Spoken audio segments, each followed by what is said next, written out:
Hello everyone, this is TJ here from Mac Advisor UK. Today I'm going to be reviewing the iPad mini. Now I've been using this for just over a week now. It's been just over a week since it came out. It seems a lot longer than that. And I've generally overall had a positive experience using this. I didn't think I would like it as much as I did because I'm generally sort of opposed to sort of smaller tablets after using the larger 3rd gen iPad with the Retina display and all the stuff that it comes with. And I've used sort of smaller tablets just sort of when I've been in a store and seen them and use them. They're just kind of small and not something that I would personally go for. But using this, when you pick this up, just how thin and light it is, pretty much similar to the feeling that you get when you use the iPhone 5. I found myself picking up and using this more than my 3rd gen iPad. There are some negatives, and I'll go through some of my experience of using it as I go through the review. So first up, we've got the design. I mean, it looks pretty much as you would expect because it's an iPad. You do have the thinner borders at the side, which is something that was strange to get used to at first, but I actually like the thinner borders, and the software is intelligent enough so that if you put your thumb on the iPad and hold it, it won't sort of launch apps and you can still use the screen with your one thumb on there. So it does have that built into the software, and I actually like the thinner borders. When you compare the 3rd gen iPad to it and you look back at the 3rd gen iPad, it does look sort of outdated compared to this with the thinner borders. So maybe that's something they'll adopt in sort of a next generation iPad. It's pretty much the same though. You've got black on the front, it's slate on the back because this is the black and slate model. And you can see just how fantastic that looks. You've got the nice black Apple logo there and iPad writing. You do get individual buttons on here for the volume up and down rather than a rocker. So you get individual slate buttons and a nice metal button there for the mute. And you get the camera on the back and a camera on the front, which I'll cover in a moment.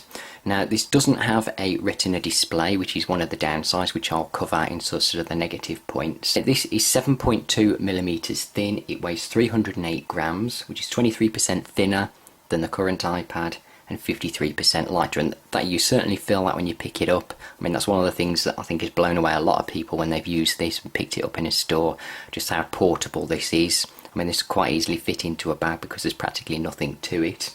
It has a 7.9-inch screen, that's like from corner to corner.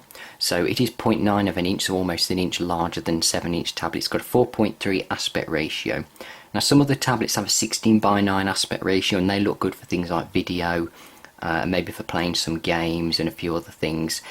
This has advantages, I think, for surfing the web.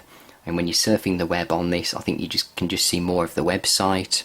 Depending on what you're looking for. Also for reading books, I think it's a much better aspect ratio for reading books on. Obviously if you go in and watch a video, let me just go into videos here. I think I've got a video running. I've got Batman Begins here. I'll just tip that to orientate it. You'll see you've got the borders at the top and the bottom to letterbox it. Some people don't like that. It's not a problem for me. I don't mind it.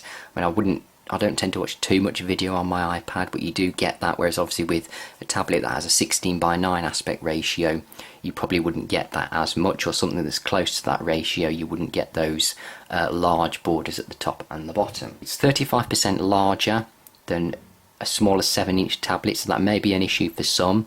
If you're looking for something that's ultra small and you don't want that extra size, so it is slightly, sort of over a third larger than a standard 7-inch tablet. The resolution is 1024 by 768, so the same resolution as the iPad 2, but because it's fitted into a smaller display, it's 163 pixels per inch. Now it's not a bad display, it's nice and bright, it's colourful, it's slightly sharper than the iPad 2, but it's obviously not as good as a Retina display, so if you are using a Retina display you will notice it straight off. If you're not used to using a Retina display, or it's something that you think you can put up with, then it's not bad by any means. Obviously, in my comparison with the 3rd gen iPad, the colours on this don't stand out and aren't as vibrant as on the 3rd gen. That has more colour saturation. But it's certainly not a bad display by any means, and I've not had any issues sort of using it. Once I've sort of been using it for sort of 10 or 15 minutes, using different apps, like I've got a news app here that I sort of go into daily and like to read the news on it. Once you've sort of been going through and you've sort of been reading on this for sort of 10 or 15 minutes, you tend not to notice that it's a Retina display. It's only when you sort of step back and look at it that you can sort of realise, or when you go back to using your iPhone or your Mac or something else with a Retina display on it, then that's sort of when you notice how sort of pixelated the text on here is. But it's not bad by any means, perhaps not as bad as some people are making it out to be, but obviously it's something that I would advise you to go and take a look at if you're considering going for something like the Mini. Now this features the A5 chip, which has come under a lot of criticism, but this is the cheapest iPad that Apple offer, so I can see reasons why they wouldn't put the latest chip in there. And it's a dual-core 1GHz, which is going to be fine just for navigating through the OS, doing things again like web browsing, listening to your music, playing video, just doing general tasks and using simple apps. That's going to be fine. Anything sort of double that or extra to that would sort of be overkill, really. Obviously for performance in games, obviously processor would come in handy if it was got extra power. This does have more graphics power when compared to some other 7-inch tablets. This is 2 times faster than the Nvidia Tegra 3, which comes in some of these other tablets, and there's lots of videos out there on YouTube comparing other tablets to this in terms of gaming. And this just has much smoother frame rates and outperforms them quite easily. I've been playing games on this quite a lot. It's something I use my iPad for, gaming. Let's just go into a game here. We're on Asphalt 7, which is a game that I like, and you can just see what the game looks like. I did put out a video gaming on the iPad mini, so obviously you can check that out if you want to see how games perform on this, but this performed quite admirably in comparison to, say, my 3rd gen iPad. Obviously it doesn't look as sharp and the images don't look as smooth because it's not using a Retina display, but in terms of performance it's not bad by any stretch of the word. You can quite easily play games. It's actually the ideal size to hold, and it just feels very nice in your hand when you're playing games, and I think it's just the ideal size. Now on the front here we've got a camera. It's a 720p video, and it takes photos at 1.2 megapixels. It has built-in face detection, so obviously if you're taking a photo of yourself or capturing video, then it's got that face detection to focus the camera properly. On the back you've got a 5 megapixel iSight camera, which has got autofocus and face detection again. There's no HDR or panorama mode, so it's just a basic point and shoot camera. If you want those extra features, then you could perhaps go onto the App Store and download an app that will allow you to do that. It shoots 1080p video. You've got video stabilization and face detection again. I will do a video shoot on this, or shoot some video and put that up in another video. This does have the latest and greatest in wireless networking built in, so you've got 802.11a, B, G and N. I suppose most people are using a wireless N router, which is 2.4 and 5 GHz, so it's dual band. It's got Bluetooth 4.0 built in, and if you choose to go for it, you can get the option with 4G LTE built in, so you can have the fastest networking. That will of course use the 3G networks as well, so wherever you go you can be ultra portable. In terms of battery life, you'll get 10 hours of battery life for surfing the web, watching video, listening to music, just general things like that. Obviously if you're playing games a lot, then it will go down a lot quicker, but just for general tasks, 10 hours. If you're using mobile data, you'll get about 9 hours of battery life. So a lot of reviewers have said that I get about 11 hours out of it. I've been getting very long periods of battery life in between charging, more so than my 3rd gen iPad, but then I do tend to play games more on that than I would on this. It does have on the bottom, you've got the smaller lightning connector there, which is obviously there to say subs, and you've got stereo speakers, which are nice addition there, but because it's quite small and the speakers quite close together, it's pretty much the same as a mono speaker. I've had a slight issue with those, which I'll explain in the negatives. And this does have Siri built in. What's the weather tomorrow?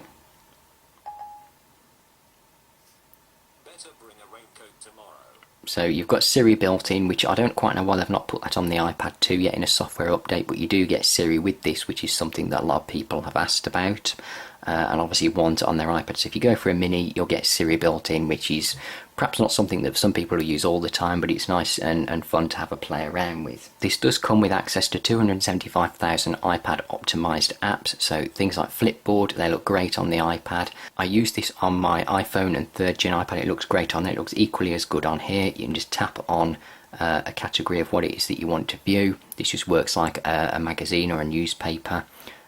Find a story that you want to read, you just tap on it and up it comes. So it looks great, it works great on here, no problems with it whatsoever. I mean, because the apps on here are designed for the original iPad that runs at the same resolution, this will have no problems running on it at all. The only thing you may notice is some of the controls may be slightly smaller on this compared to other iPads, which again is something I'll cover in the negative points. And obviously, as I showed in my gaming video where I played about 4 different games on it, this is obviously great for games. They're certainly optimised enough to run on here perfectly well. So overall, I've had a good experience using this. I mean, I found it fast, performance-wise. I've tested out games on it, works fine. Just for doing general run-of-the-mill tasks, it's great, no problems with it. I've liked picking this up and using this over my 3rd gen iPad, again because of the size and the weight. It's so light you can pick it up and use it with one hand. You can just hold it with one hand and use it with the other if you need to. It's ideal for using in bed late at night to watch video, read a book. Obviously the screen, you're taking a compromise there if you're coming from a Retina display, so maybe not so good for reading in that sense. But certainly when you're watching video or playing games, you don't notice that it's a Retina display as much. Now in terms of negatives, there are a few. The first one is to do with the back of the iPad.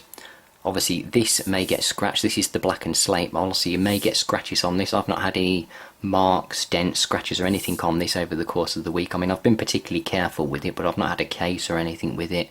I've been picking it up and putting it down on my desk, and I've had no problems with it whatsoever. So this obviously may scratch more easily than the white one, particularly if you're not particularly careful with it, or you could certainly get a case or something for it.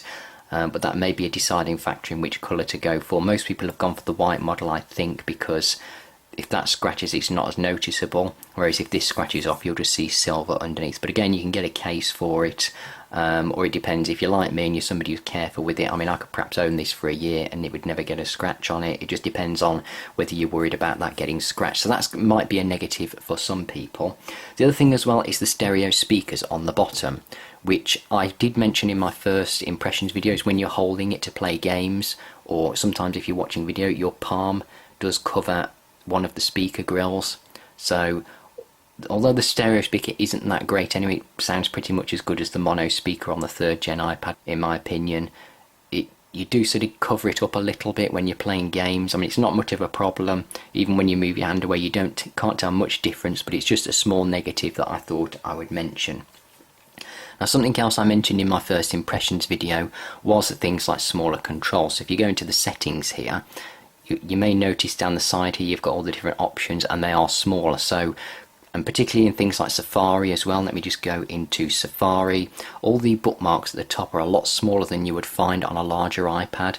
So if you're somebody who perhaps can't read smaller text or has problems with your vision, and smaller options like that are going to be a problem, then maybe you're better off going for the larger iPad. I mean, the web isn't a problem because you can obviously zoom into the web, but the controls throughout the OS and maybe in different apps, you can't obviously zoom into those. So that may be an issue for some people.